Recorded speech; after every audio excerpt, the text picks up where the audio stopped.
Hello', মই আহিছোঁ মোৰ বাইদেউৰ ৰুমত গুৱাহাটীত আৰু ইয়াক গধূলি টাইমত আমি দুয়োটাই ভাবিলোঁ একবাৰ ওলাই যাওঁ বাহিৰত।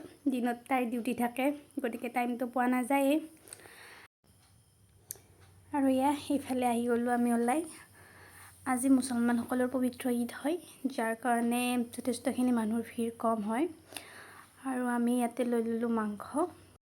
আৰু মাংস লৈয়ে আমি চিধাই আহি গ'লোঁ ফুচকাৰ দোকানত। এনেও ছোৱালী মানুহ গধূলি টাইমত কিবা চটপটা খাবৰ মন যায়, তাতে ফুচকা পালে তোৰ কথাই নাই। তো আমি ফুচকা খাই ল'লোঁ। ফুচকা খাই নেক্সট আৰু আহিলোঁ ইফালে কিছু চব্জিও ল'ব লগা আছিল, চব্জি ল'লোঁ।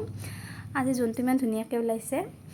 তাৰপিছত আমি মাংসৰ কাৰণে যোগাৰ কৰিলোঁ, কেপচিকাম, বিলাহী, আলু, পিঁয়াজখিনি গোটেইখিনি যোগাৰ কৰিলোঁ। আৰু আমাৰ আজি মাষ্টাৰ চেফ শ্ৰীজুৰি ঠাকুৰীয়া বহুত সোৱাদকৈ মাংস বনায়, অ'পেন তাৰিফ কৰিছোঁ এইটো। আৰু ধুনীয়াকৈ তাই মাংসখিনি বনালে। তাৰপিছত ভজা মাংস হ'ল, আৰু ভজা মাংস টেষ্ট কৰাটো মেণ্ডেটৰী।